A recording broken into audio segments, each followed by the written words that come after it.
Day 185 on the Ukrainian war map, also known as the Russo-Ukrainian War. Chelsea here, and today is another quick update as I take a simplified and down-to-earth approach to the happenings on the ground in Ukraine. As always, I like to start off with the Russian military losses, so I'll pull these ones up here. Again, these are just estimates as we take a look at these hampered Russian forces, and I'd happily show Russia's statistical version of events here. However, they haven't released any new figures in 5 months, and I don't blame them either, because if Russian citizens knew the personnel losses, they'd be protesting the war pretty quickly. And their citizens do protest a lot, even in the face of potential jail time. So let's have a look at the numbers, and the approximate military personnel losses in the last day is up to 46,500 there. We'll take a look at the military hardware losses and the armored combat vehicles. There's 3 additional losses there, 3 tanks as well, and 5 artillery. So a good, steady, constant amount of losses on the Russian side there. Now we'll move across to the map as we do, and sometimes we start outside of Ukraine, and today we do as well. So in the Kursk oblast, so in the Russian Federation itself, railway lines were sabotaged by partisan groups just yesterday, causing significant interruption to rail cargo services. Now, when you hear the terminology partisan groups, in this context, it means they're a pro-Ukrainian partisan group that are not necessarily affiliated with the Ukrainian government. We'll move across now to the Donbass, where one of Russia's major key stated objectives is the liberation of the Donbass region. Now, there's been heavy frontline shelling from the Russian forces. It's really their main go-to at the moment and for some time now, in a hope they'll one day soon take the entirety of the Donbass. And maybe if I just zoom out and show you what that remainder looks like with the comb map. Oh, sorry, my mouse is playing up here, but it's about from there to there. Oop, no, I am having issues with this. No, okay, I've my battery on my mouse is going, but yeah, roughly that white space there. You can see the line there anyway, but I've done a really horrible job with that one. Okay, so yeah, that's obviously their main goal, to take the rest of that there. And if you spare a thought for the civilian population here, now, 1.3 million were evacuated from the Ukrainian-held part of the Donetsk Oblast since February 24th, the beginning of the war, and of that, about 350,000 residents remain. Then, if we take a bit of a deeper dive into the front line of the Donbass, so there is a spot here, so Soledar, a village there, so heavily contested. Both sides just have not stopped the defensive or the offensives here. It's probably a good time to point out here the generally agreed upon and observed military force ratio requirements. Now, with the 3-to-1 combat rule, which states that in order for the attacker to win the battle, their forces should be at least 3 times the force of the defenders. So, due to the general need of the attacking force to need to encroach upon and to encircle its defending enemy's territory, which in turn means the Ukrainian side has something of a home ground advantage in this context here. Now we'll move down to the Pisky village. So I've mentioned this one a couple of times, in the very least, calling it a quote-unquote outer suburb of the Russian-controlled city of Donetsk. So it's right there. And if I zoom in quite a bit, you can see that even with Russia's military might and attempting to take this village in its entirety, it's still been so long and they still haven't got it yet. So got to say I'm surprised, but also happy in a way there too. We'll move across to the Dnipro Petrovsk Oblast there. So it's quite a big area, a little bit more central. And the Russian army launched 2 Kh-22 missiles at the Pokrovsk district of Dnipro of the Dnipro Petrovsk Oblast.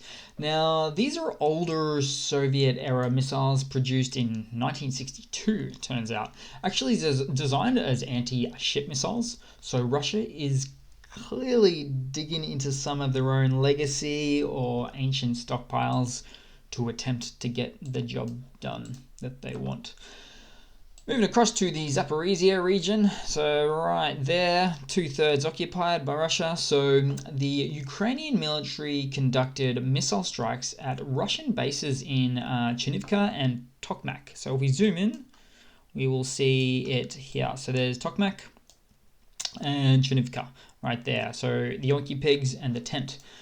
Ukrainian continues to show its precision strike capabilities well beyond the front line, typically through utilization of weapon systems like the HIMARS, which get a lot of press due to having a good range, great accuracy, and extremely nimble with their shoot and scoot capability.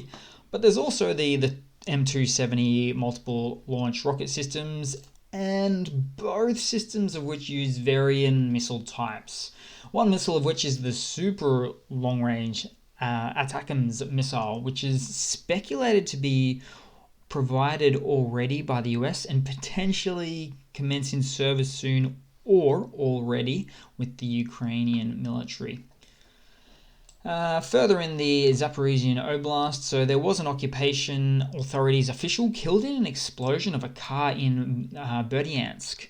So we've talked about this town before for different reasons, and it's right there. So potentially from a member of the public that didn't like the Russian occupation of the area.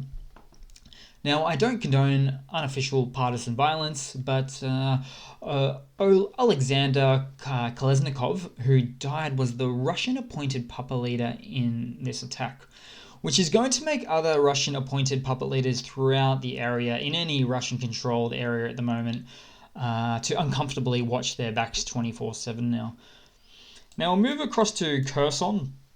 Quite a lot has happened here. I'll try to condense it just a smidge for us today. The Kherson Oblast, that is.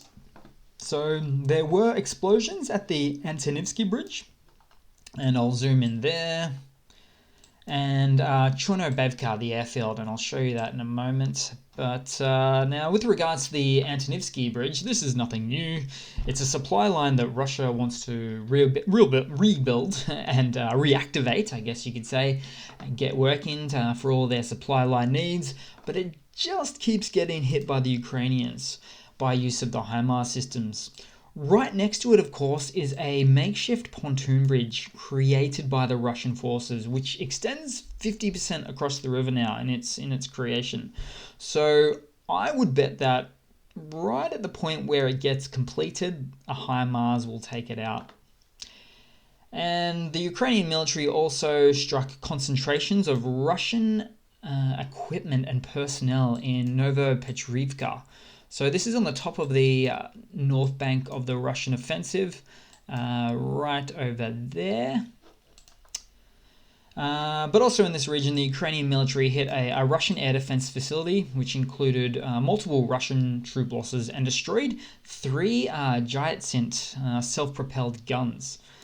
Now, these big monsters look like tanks, but they're actually long-range, telephone pole length howitzer cannon guns designed to shoot in the direction advised by a spotter, so at a bit of a distance, and they are no good for up close and personal melee attacks like what a conventional tank is used for, and they also don't have the armor for it.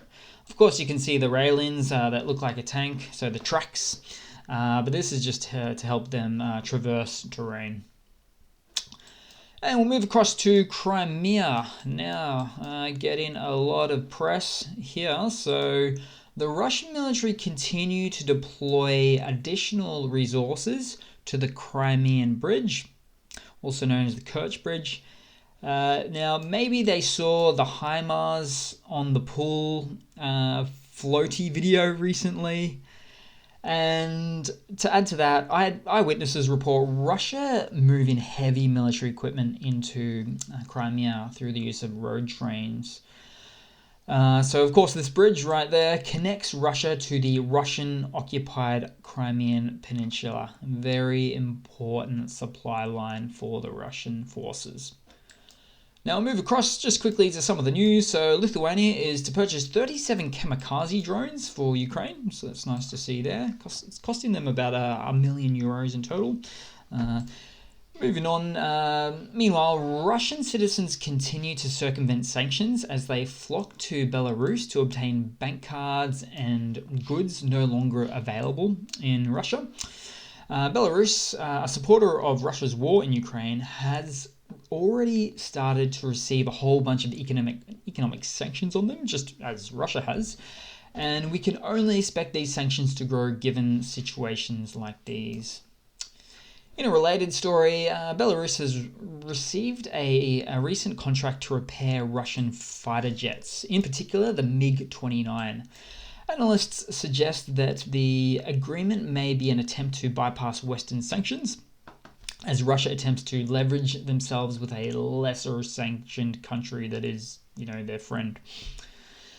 In some final news, the recent news about elementary and secondary schools is going around in occupied regions that are forced to take on pro-Russian curriculum in their entirety. So anywhere along these red and purple regions. It's a Russian strategy that's traditionally known as playing the long game. So in 10, 15, 20 years, Russia will have some additional ultra-nationalist Russians in their wings, some additional citizens of sorts. However, all of that is unlikely to be successful because we live in an information age, for one, and secondly, the citizens know they're living in a violence-forced occupation as well. So all of that is likely to be unsuccessful long-term anyway. And just lastly, we'll round off with a bit of a funny. So this is just a fake social media tweet by Putin, making light of Russia's depleted troop resources, forcing Putin to add about 5 to 10% troops to his army via a constitutional amendment or decrees in the last couple of days in some desperate attempt to keep the war engine going. And he hasn't lost his ego in the process either, as this bit of a joke of a tweet goes. Okay guys, well that's about it for today. Thanks for watching again. Please leave a comment, subscribe, hit that like button, try to ignore the trolls or don't get caught too much up in what they say there in the comment section. And I do hope to see all of you guys there in the next one. Cheers.